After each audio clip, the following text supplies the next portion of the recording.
Hello, Phil here from Wings of Pegasus, and welcome to another analysis video. If you enjoy this video, please give it a thumbs up and subscribe. It's going to be something a little bit different for tonight because I sometimes get people commenting about a particular performance where I'm pointing out the use of pitch correction or auto-tune, and somebody might say that there's a lot more to the voice than just pitch correction or auto-tune. So it's not all about the pitch correction that you're hearing. And I will say that for me, it doesn't make sense to pitch correct a great voice because that's only going to take something away from that great voice. So I do appreciate that great singers already sing on pitch. They sound pitch perfect, so nothing needs to be done there. And I accept as well that there is a hell of a lot more to singing than hitting pitches accurately. But I've said on live streams, and I will say now, that I think pitch accuracy is the most important skill that a singer needs, because that's the first thing that makes you relevant to melody and pitch overall. So when you've got a chord or an instrument playing a particular melody, set of notes, if you can't match your pitch to that particular melody or sing relevant notes and relevant pitch, you will never be relevant to the instrumentation. Therefore, it will never sound melodic. Moving on from pitch, you've then got things like breath support, and that's something that you should be working at anyway while trying to hit pitches, so you set your voice up the right way. Great singers have great diaphragmatic support, and they breathe from the diaphragm, and they can manage their airflow, and they can sing in chest voice, they can sing in head voice, they can use different registers to sing the same note. Like they can belt a note in chest voice if they want to, and they can hit a note really lightly in head voice if they want to as well. They might even go into their falsetto register and hit the same note there if it's relatively high up. So they have these kinds of options. Dynamics, in order to hit notes a different way and putting more breath in the sound, for example. All of these things. Trills, in order to hit notes quickly, vocal flexibility. These are all things that singers work on. But the singers have great pitch accuracy. Anyway, moving into tonight's video. So what I've done is partly sacrilege of one of the greatest voices of all time in order to pitch their voice. So I've used pitch correction to move a voice out of tune, because this is going to show how important pitch is. And I haven't even done it dramatically, because obviously I could move the notes all over the place to make it sound absolutely horrendous. But all I'm doing here is proving the point with a vocalist of how important pitch is, and whether the vocal, the performance we're about to watch, would be taken the same way, considering all the other techniques have been untouched. So you might already recognize the singer in the background. We're going to be listening to Whitney Houston and her isolated vocal of If I Don't Have You. But I have left everything the same apart from the pitch. So that means that Whitney's ability for holding a note, her dynamic appreciation, breathiness in the sound, her vibrato, her vocal cord flexibility of hitting runs, all of these things I have left unedited. The only thing I've done is change the pitch. So let's just have a listen to this. My life, take me for what I am, 'cause I'll never change all my colors for you. So I'm just going to jump in here because I've also run it through the pitch monitoring software, so you can see where we're not falling over the lines. And from what we've heard so far, what I want to try and, I guess, put into your minds is trying to pretend you don't know this song and that you don't know this singer and you don't know this movie, and try and imagine that you're hearing this voice for the first time and you're judging it on what we are hearing now. Because what I want you to try and, I don't know, deduce from this is whether in this alternate universe, whether you would think the same about this vocalist if you'd never heard them before. Take my love, I'll never ask for too much. Given that all of the other techniques, the vibrato, the dynamic control, everything that Whitney Houston has is still in there. I'm only affecting pitch here.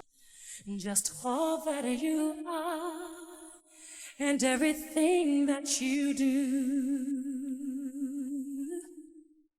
And again, we can see on screen here, vibrato, the control, the diaphragmatic support, everything is still in there. All of those other techniques. Hopefully this demonstrates that it's not all about pitch, but pitch is the absolute that is consistent in all great singers' voices over the last, 60 plus years.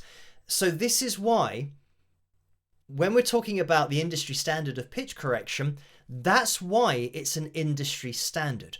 Because pitch of every great singer ever has been really accurate. So what if you're not a greatest singer ever? What do you need to apply to your voice?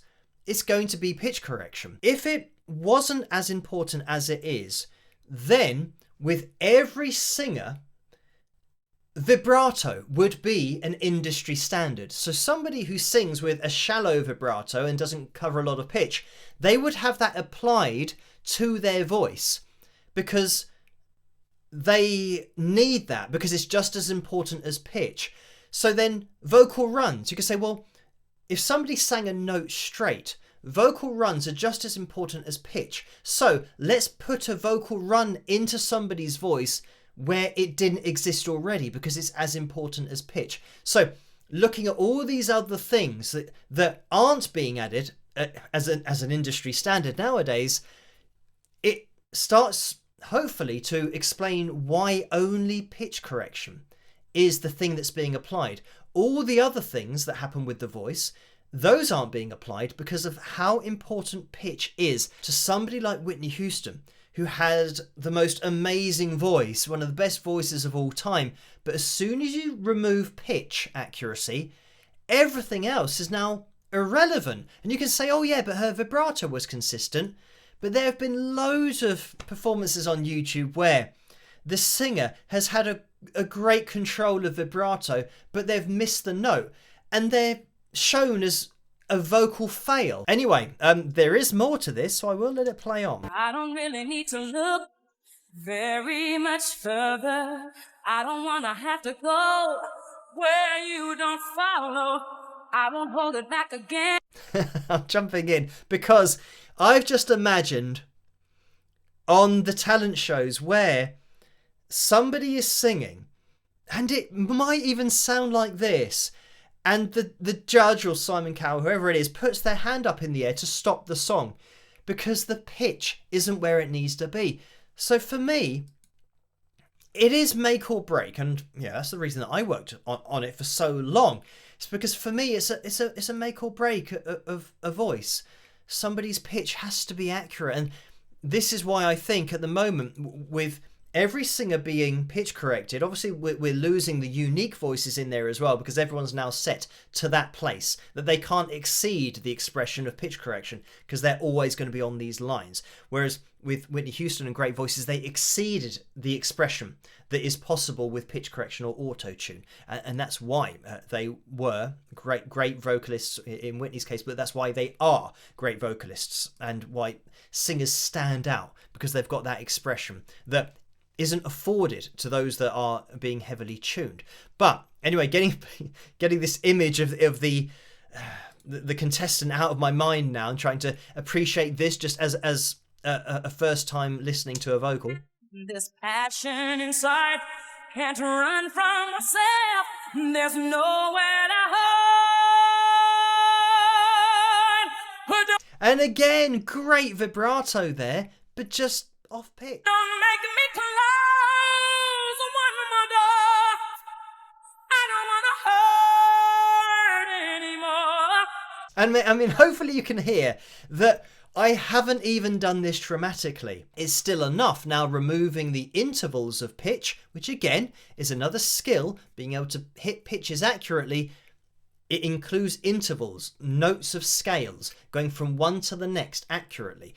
As soon as that's removed, all I've done is just change the pitch, but it totally transforms the sound and the interpretation of the voice. Stay in my arms if you dare. There's no way that this particular contestant on this now imaginary show they probably wouldn't be allowed to keep on singing, but you can imagine what they love to do on these shows is they go to the crowd, looking at these people's reactions, their faces. Must I imagine you there? Don't walk away from me. And this is the original singer. This isn't somebody else trying to do it. It's the original singer who's just been pitch corrected. I was going to say unpitch corrected, but it was never digitally pitch corrected in the first place. So I haven't undone anything. I have nothing if I don't have you. And again, everything's still in there. Dynamic appreciation of the ooh, having that breathy sound.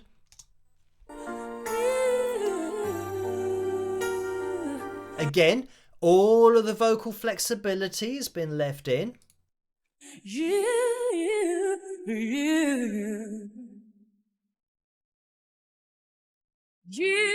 see. But anyway, I'm going to stop it there.